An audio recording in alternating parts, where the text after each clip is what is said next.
শবে কদরের খোঁজে। লাইলাতুল কদর বা কদরের রাত আমাদের কাছে শবে কদর নামেই বেশি পরিচিত। কুরআনের ভাষ্য মতে এটি হাজার মাসের চেয়ে শ্রেষ্ঠ রাত। মহিমান্বিত ও বরকতময় এ রাতকে আল্লাহ তাআলা রহস্যে মুড়িয়ে রেখেছেন। শবে মেরাজ ও শবে বরাতের দিন তারিখ নির্ধারিত হলেও শবে কদরের সুনির্দিষ্ট কোনো দিন তারিখ নেই। হাদিসের ভাষ্য থেকে বোঝা যায়, রমজানের বিশেষত শেষ দশকের যে কোনো রাতই শবে কদর হতে পারে। তাই এ পবিত্র রাতের সন্ধানের চেষ্টা করা আল্লাহর প্রিয় বান্দাদের বৈশিষ্ট্য। শবে কদরের বৈশিষ্ট্য: শবে কদর বছরের শ্রেষ্ঠ রাত। শুধু তাই নয়, পবিত্র কুরআনে একে হাজার মাসের চেয়ে শ্রেষ্ঠ আখ্যা দেওয়া হয়েছে। কারণ আল্লাহ রাব্বুল আলামিনের বাণী ও মানবতার মুক্তির সংবিধান পবিত্র কুরআন এ রাতেই নাজিল হয়েছে। আল্লাহ তাআলা বলেন, আমি একে নাজিল করেছি এক বরকতময় রাতে। নিশ্চয়ই আমি সতর্ককারী। এ রাতে প্রতিটি প্রজ্ঞাপূর্ণ বিষয় স্থিরীকৃত হয়। সূরা দুখানের ৩-৪। আরও নির্দিষ্ট করে শবে কদরের নামোল্লেখ করে আল্লাহ তাআলা বলেন, আমি একে নাজিল করেছি শবে কদরে। সূরা কদরের ১। তাফসীর গ্রন্থগুলো থেকে জানা যায়, পবিত্র কুরআন শবে কদরে নাজিল করা হয়েছে। এর অর্থ হল, লৌহে মাহফুজ থেকে সমগ্র কুরআন দুনিয়ার আকাশে এ রাতেই নাজিল করা হয়েছে। এরপর রাসূলুল্লাহর নবুয়াতি জীবনের ২৩ বছরে অল্প অল্প করে তা নাজিল করা হয়েছে। এ রাতকে মুবারক বলার কারণ হল, এ রাতে আল্লাহ তাআলার পক্ষ থেকে অসংখ্য কল্যাণ ও বরকত নাজিল হয়। আল্লাহ তাআলা বলেন, এ রাতে ফেরেশতাগণ ও জিবরাইল আলাইহিসসালাম প্রতিটি কাজে তাদের প্রতিপালকের অনুমতিক্রমে অবতীর্ণ হয়।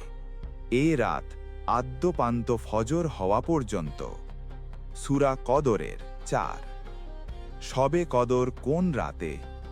শবে কদরের দিন তারিখ সুনির্দিষ্ট না হলেও মহানবী সাল্লাল্লাহু আলাইহি ওয়াসাল্লামের একাধিক হাদিস থেকে বোঝা যায়, রমজানের শেষ দশকে শবে কদর হওয়ার সম্ভাবনা সবচেয়ে বেশি। যেমন এক হাদিসে রাসূলুল্লাহ বলেন, আমি কদরের রাতের সন্ধানে প্রথম ১০ দিন ইতিকাফ করলাম। এরপর ইতিকাফ করলাম মধ্যবর্তী ১০ দিন। এরপর ওহীর মাধ্যমে আমাকে জানানো হলো যে তা শেষ দশকে। সুতরাং তোমাদের মধ্যে যে ইতিকাফ পছন্দ করবে সে যেন ইতিকাফ করে।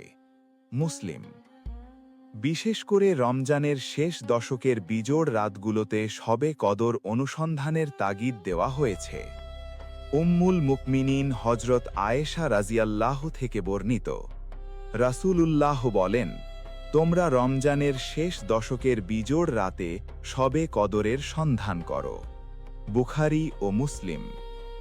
বিশিষ্ট সাহাবী হযরত আবু বাকরা রাদিয়াল্লাহুর কাছে একবার শবে কদর সম্পর্কে জিজ্ঞেস করা হল। তিনি বললেন, শবে কদর রমজানের শেষ ১০ দিন ছাড়া অন্য কোনো রাতে আমি অনুসন্ধান করব না। অর্থাৎ শবে কদর প্রতি বছর একই রাতেও হতে পারে, আবার বিভিন্ন রাতেও হতে পারে। হতে পারে এক বছর ২১ তারিখে, আরেক বছর ২৩ তারিখে, অন্য আরেক বছর ২৫, ২৭ বা ২৯ তারিখে। প্রকৃত তারিখ আল্লাহ তাআলাই ভালো জানেন। শবে কদরের আমল। শবে কদরের ইবাদত অন্য যে কোনো রাতের চেয়ে বেশি সওয়াবের। এ রাতে আল্লাহ তাআলা বান্দার গুনাহ মাফ করেন, রহমতের দরজা খুলে দেন। হযরত নবী করিম সাল্লাল্লাহু বলেন, যে ঈমান ও ইহতিসাবের সাথে, অর্থাৎ আল্লাহর সন্তুষ্টি ও সওয়াবের আশায় শবে কদরে ইবাদত করে, তার অতীতের সব গুনাহ মাফ করে দেওয়া হয়। বুখারী ও মুসলিম। আর শবে কদরের নির্দিষ্ট কোনো তারিখ যেহেতু নেই, তাই রমজানের শেষ দিকে বেশি বেশি আমল করা উচিত।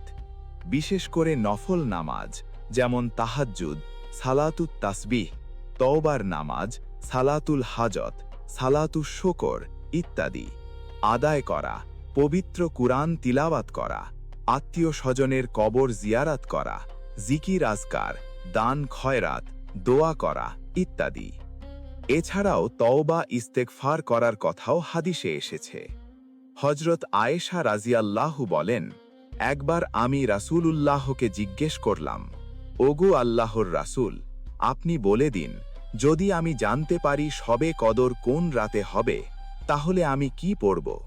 রাসূলুল্লাহ বলেন, তুমি পড়বে, আল্লাহুম্মা ইন্নাকা আফুউন তুহিব্বুল আফওয়া ফাআফু আন্নি, অর্থাৎ, হে আল্লাহ, তুমি ক্ষমাশীল, ক্ষমা করতে ভালোবাসো, অতএব আমাকে ক্ষমা করো। সুনানে তিরমিজি। শবে কদর চিনব যেভাবে। মহিমান্বিত ও বরকতময় রাত শবে কদর সন্ধ্যা থেকে ফজর পর্যন্ত পুরোটাই গুরুত্বপূর্ণ।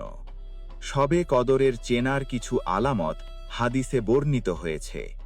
এ রাতে চাঁদ হবে উজ্জ্বল, জ্যোৎস্নায় আলোকিত থাকবে চারপাশ, রাতটি হবে শান্তিপূর্ণ ও শান্তিদায়ক, মৃদু বাতাসে হৃদয় জুড়িয়ে দেবে, আকাশ পরিষ্কার ও নির্মল থাকবে।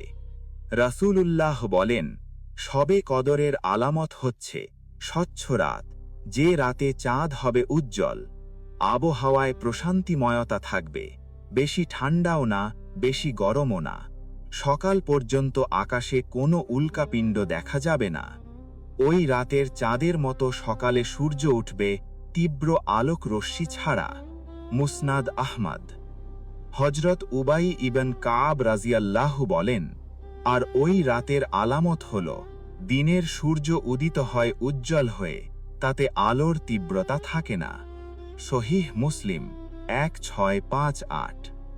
এসব আলামত বিশ্লেষণ করেও বোঝা যায়, আগে থেকেই শবে কদর সুনির্দিষ্টভাবে চেনার কোনো উপায় নেই। সুতরাং রমজানের শেষ দশকে নিরবিচ্ছিন্নভাবে আল্লাহর ইবাদতে মুশগুল হওয়াই শবে কদর অনুসন্ধানের শ্রেষ্ঠ উপায়।